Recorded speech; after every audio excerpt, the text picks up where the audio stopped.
Ndërsa afrojnë zgjedhjet parlamentare të 11 majit, partitë politike kanë zbuluar dhe listën e kandidatëve për deputet në të gjithë qarqet, ku tashmë ka nisur edhe fushata. Possible vlerësojnë qytetarët kandidatët për deputet në qarkun e Shkodrës. E mirë, shumë e mirë.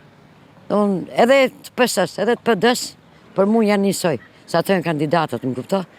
Me votoj, është sekret. Inshallah mirë mendojnë për këtë popull. Zero. Arsye se s'ka punu kush për këtë popull. Po ata që kanë zgjedhur i dinë ato. Kush të bëj punën, këtë kandidat. Pa muan, jenë njës të mirë, pa korruptuar, pa ta shesh belem shkjo punë gjysh. S'po dim gjë isha bet. Fitoj kush të jetë më i mirë e kush të jetë më punëtori. Do votoj për parti që kam një. Deputet duhet të zgjidhen prej popullit, jo prej partive. Sa i takon menaxhimit të qytetit gjatë viteve të fundit, qytetarët kanë këtë mendim. S'duket këtë çfarë të punoj shoh sikur punoj më tepër. Administrimi i qytetit i ky vit i fundit ka nisë me lëviz. Krahasim me përpara ka nisë me lëviz. Mohet as mohet, shpresat nuk janë shumëta, janë pakta. Administrimi i qytetit tash është shumë mirë. Tash e ta marri ai që punon.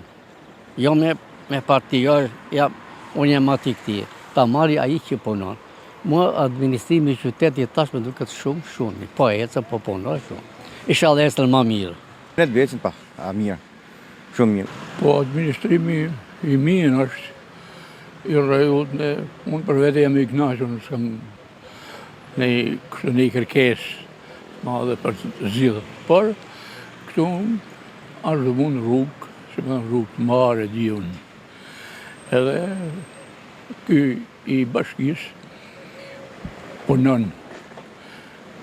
Për ne është i drejtë, edhe unë nuk diskutoj punën e tij, por deri tash ai ka bën çmosën për këtë vend.